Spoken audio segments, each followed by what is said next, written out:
Welcome to Straight TV. Have you wondered and even asked your friends, your relatives, your mom, your dad, your spouse, why the world it is what it is now? Why there is a failure in today's society, culturally, spiritually, even financially? Everything is related. Society is what it is right now because there has been a failure in the works. And that failure, it's parenting. Nobody really mentions it. Nobody really talks about it. Nobody wants to even acknowledge that there has been a failure in our homes. There has been a failure as parents. The disconnect from consequences in today's kids is non existent. They don't understand that there are consequences. You remember the two teenagers who ridiculously and without any remorse, without any feelings, ran over that, I believe it was an ex-police chief in Vegas. He was on his bicycle in the morning, and these two teenagers, laughing it out, even recording it themselves, ran him over. And the disconnect that they had, no remorse, sitting in the courtroom, laughing at each other, smirking, looking at each other like, until the judge passed sentencing. And even then, they were still unfazed, like so disconnected with reality, so disconnected with the repercussions of their actions. That is today what's happening to society. The lack of social skills, the lack of motivation in today's kids, no sense of responsibility, and the moral compass, non existent. There is no more moral compass on today's society's kids like it was when we were growing up. And even then, I am a parent now. And even growing up, I saw the shift in the traditional values of a home. There was already a shift happening when we were growing up. All this is a result of a catastrophic failure as parents. Teachers have complained that students email them for material questions with acronyms and emojis. Can you believe that? They no longer even want to write out with a real question, just acronyms and emojis. The students are asking questions like that.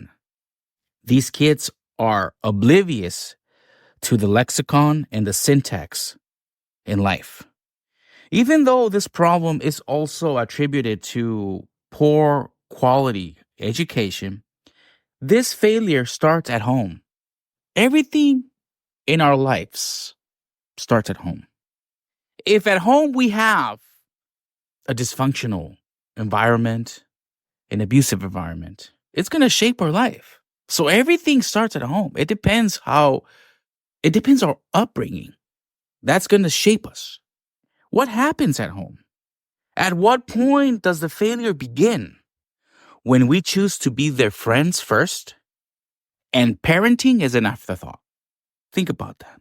That's when the failure starts happening. When we rather be our kids' friends and parenting, it's eventually. Friends want always to be like. Always our friends, they seek our validation. Our friends seek always to be liked, to be fun to be around. Why? Yes, it's normal, right? We rather want to be liked by our kids. Therefore, we don't want to discipline our kids because I don't want my kid to be mad at me. So yeah, I'll go along. I'm cool. I let them go. I let them do. I don't nag them. Why? Because I rather be their friends. I want them to like me. As parents, it means we are not being responsible. We are not being responsible as parents when that's our mentality from the get-go. Having kids, it's a responsibility and a big responsibility at that. So, how do we expect our kids to learn to be responsible if we are not ourselves? We do everything for them. We don't want to bother them to do anything because we want to be liked. We don't want them to be upset. That is wrong. They need to learn at a young age that everybody puts in hard work. Everybody has to do their part. Everybody has to pull their own weight. And I've seen how some parents do not want to bother the kids for anything. They will even lose sleep, miss some meals, to do everything around the house than to ask their kids for help. That's you're doing your kids a disservice by doing that. That's why this young generation doesn't want and cannot keep a job. They don't. There is a huge drop in the employment growth because all these kids who are graduating from this generation, they don't want to work. They want to be influencers. They want to have a good amount of social media followers to get paid. They want to be YouTubers. They want to be bloggers because they grew up seeing this on a daily basis. So they feel like work, clock in and clock out. That's ridiculous. It wasn't engraved in their identity that you have to work. Also, we don't want to be bothered as parents. That's another part. That's another problem. As parents, we don't want to be bothered. We are consumed in our life. We are consumed as millennials or Gen X's.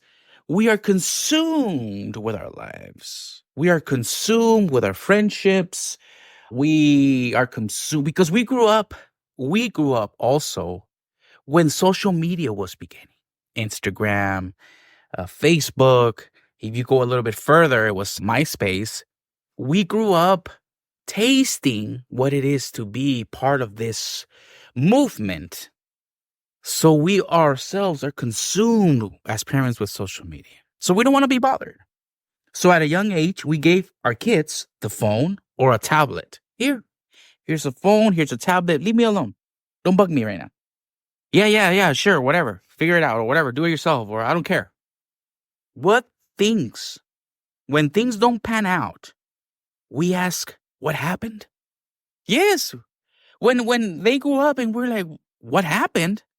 Well, rather than you raising your kids, social media raised your kids. Social media raised them for you because you don't want to be bothered. Oh, come on. You have an antiquated mentality. They need to be free thinkers. Okay. You're going to have those free thinkers living with you in your home forever. Because if you fail as parents, they will fail in life, in their relationships, they'll fail at work, in their finances, and they will fail as parents as well. Because our psychological pattern is transferred to our kids. If we were lousy parents, lazy parents, absent parents, or irresponsible parents, that pattern, that psyche is going to get transferred to our kids. So if we failed and quote unquote, we let our kids be free thinkers, let them have the freedom that I didn't have. Okay, you're going to have those free thinkers living with you and under your roof forever. They're going to come and go and fail because we fail as parents first. They will fail as parents themselves. They will fail in their relationships. They will fail at work. They will fail in their finances. Listen, no parent is perfect. We have our deficiencies. I'm not saying I'm perfect. You're not perfect. Our parents had their problems and their deficiencies. That's why we have the capacity to correct what our parents did wrong. There are some things that our parents did wrong with us, yes, that now as parents we're like, whoa, now I should do it differently instead. This approach that my parents took on me didn't work out. I didn't like the way they talked to me like that. So let me talk to my kids differently. So the key word here is correct what our parents may have done wrong raising us. And I say correct. You correct something and you still keep using it. You keep applying it, not throw it away. Everything that encapsulates how to be a parent, you're gonna throw it out the door because um, our parents failed. If you say that, no, you don't know my parents, you don't know my dad, you don't know my mom. They were horrible. They weren't there. Okay, so you're gonna throw parenting out the door, and rather than being a parent, you're gonna be a friend because you don't want to correct and apply. No, correct and apply. Not, oh, I don't want to correct. I'll just throw it out. That's what a lot of parents are doing. And once the kids grow up and they are teens, we notice they are a little rebellious and a little disobedient. Then we want to be parents. And it doesn't work. It doesn't work on them anymore. And we still have the nerve to say, what happened? But I gave them everything. That's the problem. I was there for nothing, everything they needed, everything they wanted. That's the problem. That is the problem. If you spoil your kids, you will raise your grandkids. If you raise your kids, you will spoil your grandkids. But it's because you don't understand. I had a helicopter parent. My mom was always on top of me, like, oh my gosh, I couldn't stand it. She was always behind me.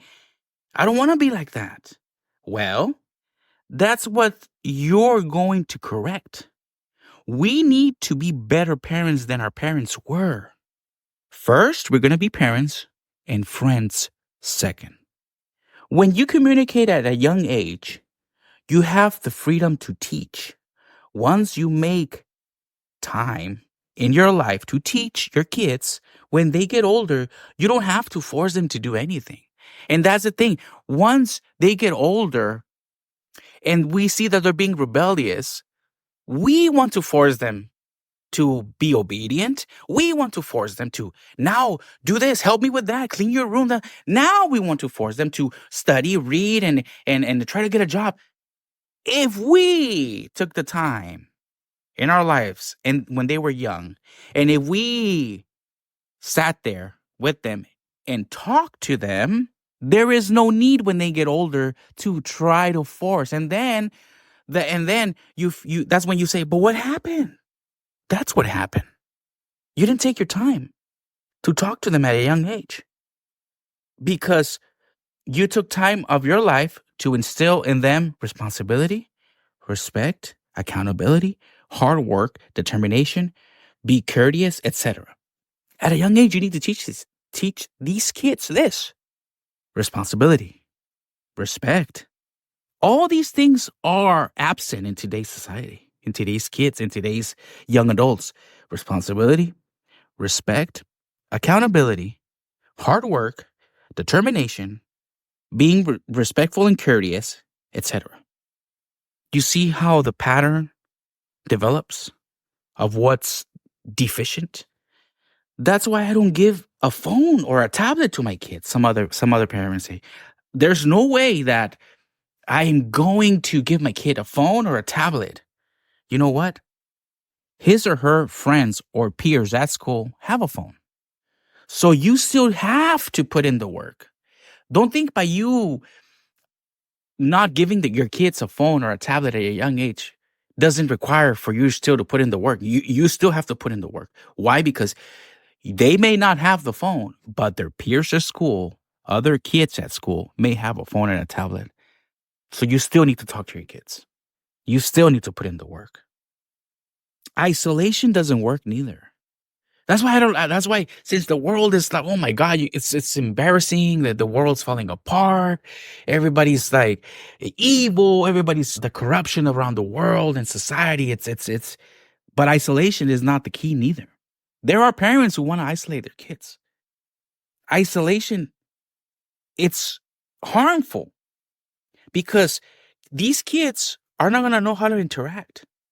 Because they eventually have to join the workforce. They eventually have to join the rest of the world in life.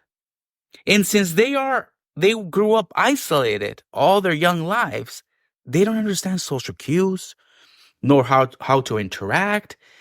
that they will they eventually, because they don't know how to interact or have social cues or know how to converse with people, they will develop an anxiety. And that anxiety is going to push them to stay isolated for the rest of their lives. You think, tell me, do you think this works? No, because that's why there's a failure in society. Because also there's a lack of interaction. These kids, my gosh, to get them to say something, it's so hard. Now imagine somebody who is not on social media and it's been isolated all their lives.